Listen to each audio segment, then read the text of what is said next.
Joining us now to analyze today's headlines is Robert Jensen, sitting in for Christina Mislan. He's an author and a professor of journalism at the University of Texas at Austin. Hi, Bob. Hello, Sonali. North Korea and South Korea are in a state of semi-war, said North Korean leader Kim Jong-un. The announcement was made at an emergency meeting late last night and follows an exchange of fire over the border. The isolated North Korean regime is rankled by broadcasts that the South makes that reach over the border and criticize Mr. Kim's regime. While such cross-border warlike rhetoric is fairly common, according to the BBC, quote, this time the rhetoric is fiercer and artillery shells are now in use. South Korea's Vice Defense Minister Baek Seung-ju told the press that he thinks North Korea may try to target the border area loudspeakers that broadcast the propaganda. The U.S., which has supported South Korea against the North for decades, has remained silent, but earlier this week the two countries began their annual joint military exercises, which the North interprets as provocative. Bob, could this latest series of tensions escalate? Well, they certainly could. Everybody understands the Korean Peninsula has been a dangerous place ever since the 1950s, the Korean War. But remember, the larger context of Asia is changing. You know, I think back maybe a quarter century ago, China was playing ball in the emerging capitalist economy of its country. Japan was playing its role as the U.S. dictated. And now things are changing. China is in flux. Japan is talking about remilitarizing. I think Asia is a very dangerous place, and this most recent provocation, shouldn't be taken lightly. There have been similar actions in the past over the last few decades that haven't led to war, but that doesn't mean that this is just one more play. This could be a really serious problem. And the U.S.'s National Oceanic and Atmospheric Association, or NOAA, has just released its latest report. The news is grim. July 2015 was the hottest month ever on record. An NOAA spokesman said, quote, the world is warming. It is continuing to warm. That is being showed time and again in our data. Many parts of the world broke their own regional records this summer. Across the Middle East and Europe, high temperatures scorched the earth. In the U.S., a record drought is in effect in California, and wildfires are plaguing the Northwest.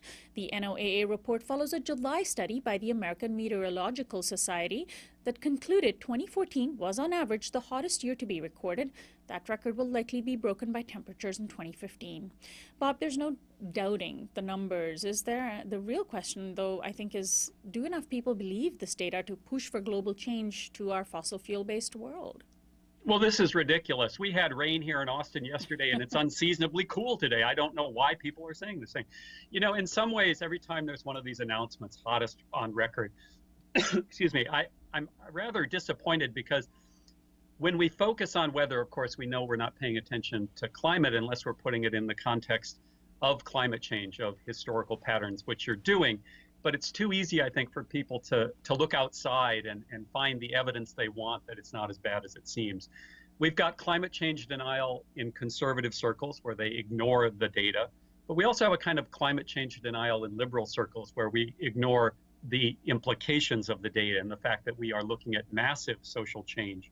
So yes, we have to pay attention to the data about specific weather patterns, but also keep in mind the really huge scope of the changes that are necessary.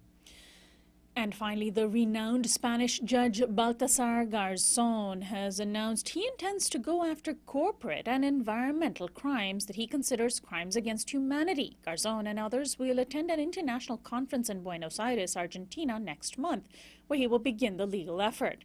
According to the Guardian newspaper, quote, actions that could be considered criminal include those of the so-called vulture funds that undermine countries' debt restructuring, or companies that turn a blind eye to the abusive exploitation of natural resources such as coltan used in mobile phones, digital cameras, and computers, end of quote.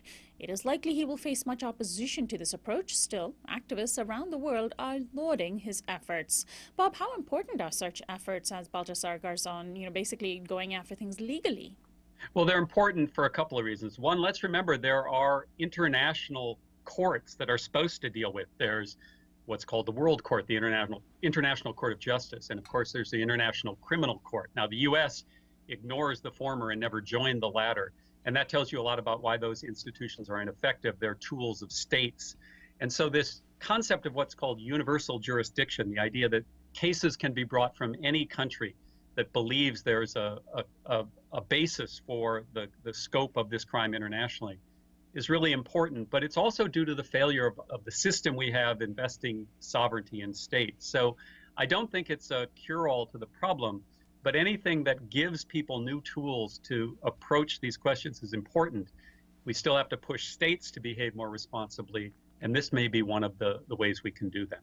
Bob Jensen, thank you so much as always for joining us. We'll talk to you again next week. Thanks, Sonali. Robert Jensen is an author and a professor of journalism at the University of Texas at Austin, sitting in for Christina Mislan. This is Uprising. We'll be back after this break.